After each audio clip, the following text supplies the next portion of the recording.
Mongols ruled China from 1271 to 1368. And comparatively, during that period, Tibet was ruled by the Satrapas with the patronage of the Mongolians. Then the Mongols were overthrown by the Ming Chinese, and they ruled China from 1368 to 1644. So during that period, during those periods, there were three dynasties in Tibet.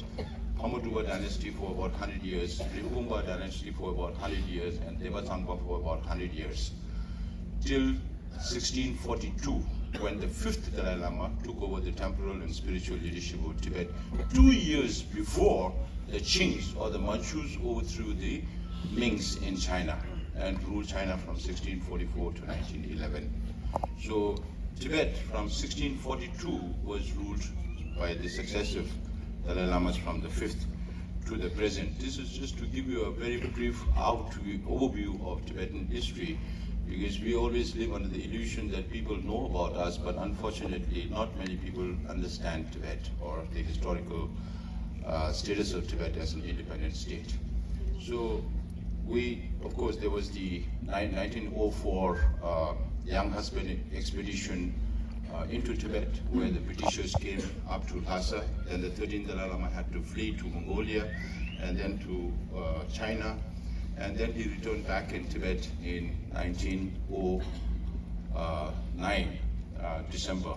And 3 months after that, His Holiness had to come into exile. So as I mentioned before, within 2 years, we returned back because we kicked out all the Chinese from Tibet, not from the Tibetan frontier, but through India. That's why you still find some Chinese in Kolkata and other places.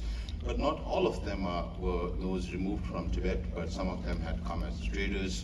So there is a lot of historical background behind it. After His Holiness returned back to Tibet, then His Holiness engaged in international diplomacy, because Tibet remained isolated for so long, and His Holiness has seen Mongolia, His Holiness the 13th Dalai Lama had seen China, met with foreign diplomats, and then His Holiness came to India and saw British India at that time. So he had, because of those exposures, he understood that international treaties are very important, and then for the first time we had a treaty with the Mongolians declaring each other to be independent in 1913, and then you have the Shimla Agreement of 1914, where the McMahon Line, which demarcates the boundary between Tibet and India, was marked, and it's still being held as the boundary here in Arunachal Pradesh. And this agreement, or the 1914 agreement, was signed between independent Tibet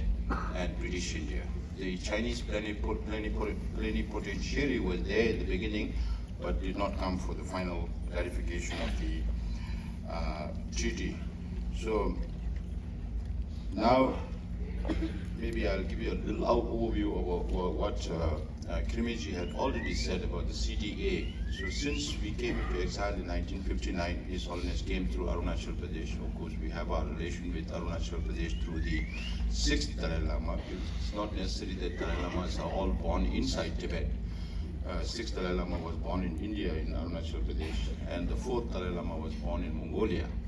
So you have precedents of the Dalai Lamas not necessarily having to be born in Tibet, but also in other countries. After coming into exile, we faced through a lot of difficulties. His Holiness was here in Tezpur. He gave the first press conference here in Tezpur. Then he was moved to Mussoorie. Then the Indian government wanted him to move to Dharamsala. So we were in Mussoorie for 1 year. And then we established the Central Tibetan Administration of the Tibetan government in exile in Dharamsala with the help of the Indian government. So today, Tibetans in India are spread across 10 Indian states and 2 union territories. The number as of today is about 70,000 Tibetans in India, about 8,300 Tibetans in Nepal, and now many Tibetans are moving out to other countries, particularly in the West, in North America, Europe, and in Australasia area. So we are spread across 37 locations in India in compact or scattered communities. And in Dharamsala, of course, when His Holiness first established democracy, not even 1 year after coming into exile in 1960, our people had no idea what democracy meant, what organs or institutions do you need for democracy. So the first few years, people spent time learning about democracy. And first 30 years was difficult, but under the leadership of His Holiness the Dalai Lama and his visionary thinking, we followed him. Our predecessors followed him, and we continue to follow and abide by His Holiness' visions. So because of His Holiness democratization, even an ordinary person like me today could become the Sikyong, responsible for the Tibetan cause. And today in Dharamsala, we have our Supreme Justice Commission, which functions more like an arbitration rather than a court, but we do follow all due processes of law, even though we don't handle criminal cases because we have to conform to Indian laws. So we handle only civil and administrative cases within the Central Tibetan Administration. And then we also have a parliament of 45 members. In fact, unlike many other democracies in this world, we don't have political parties. So there is no ruling party or opposition party. And if you have to stand for my position, you have to, if you have the resources, both human and financial, then you have to campaign in more than 27 different countries around the world. Then the Tibetan parliamentarians are also elected in one day all over the world. 45 members. We don't have territorial constituencies or political parties because I think Acharya Vinoba Bhave ji had written about partyless democracy, but we are the only practicing partyless democracy in this world today.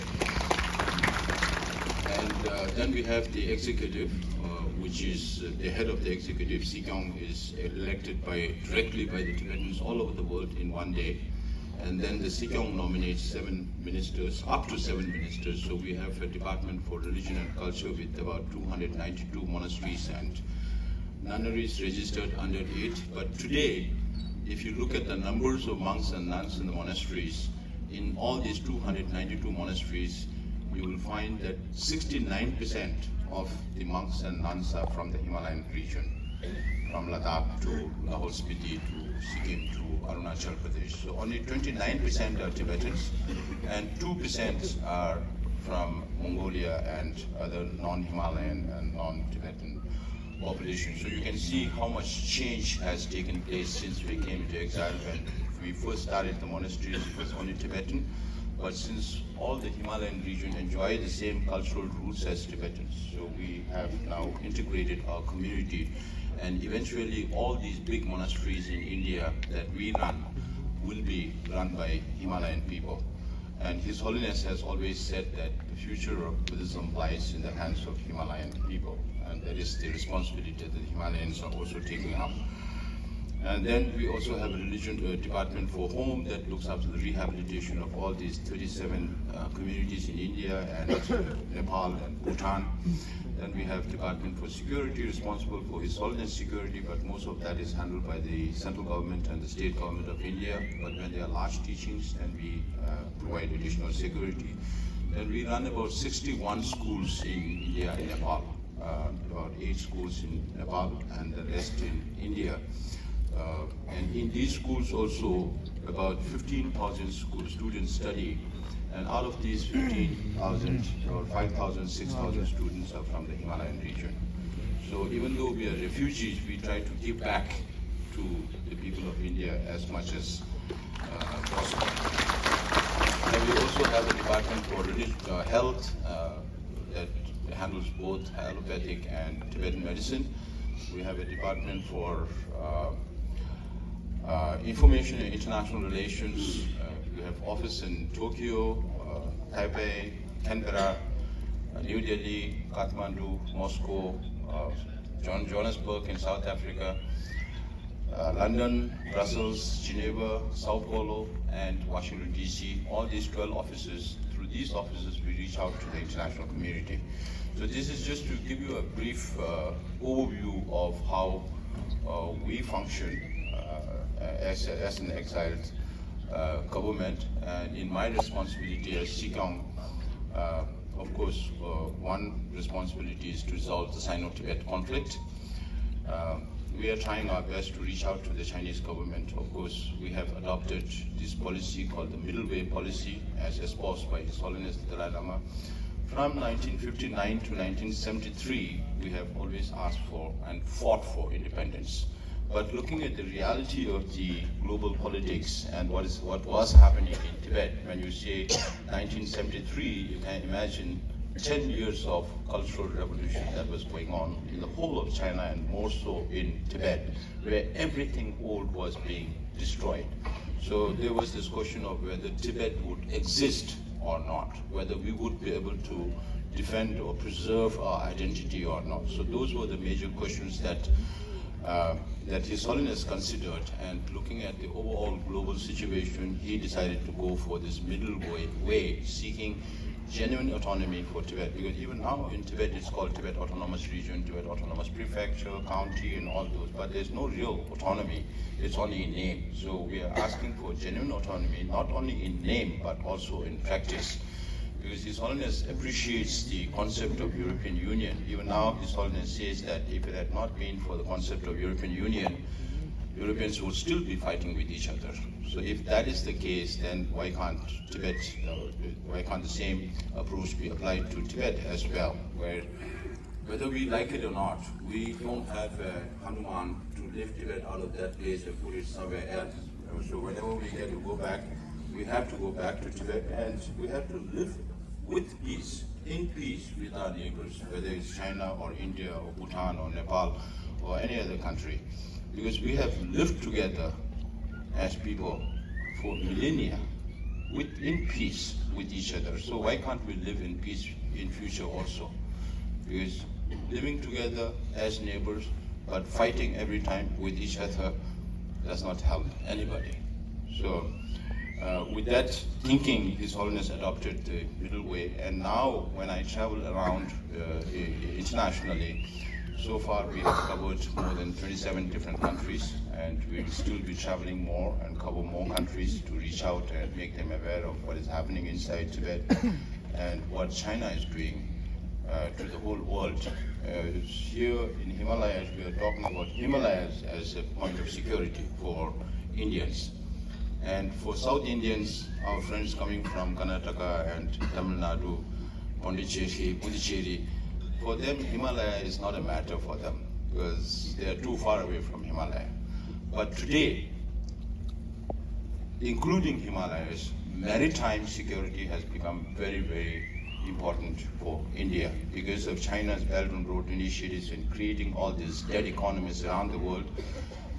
Much of the sea trade goes through the Malacca Straits. So China is trying to control the Malacca Straits and then also give so much loan to other countries that countries are not able to pay back the loans. So they have taken over part of Sihanoukville port in Cambodia because Cambodia is almost 40% in debt with China.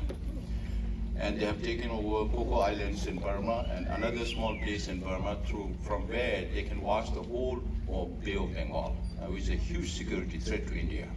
Now it's not only the Himalayas.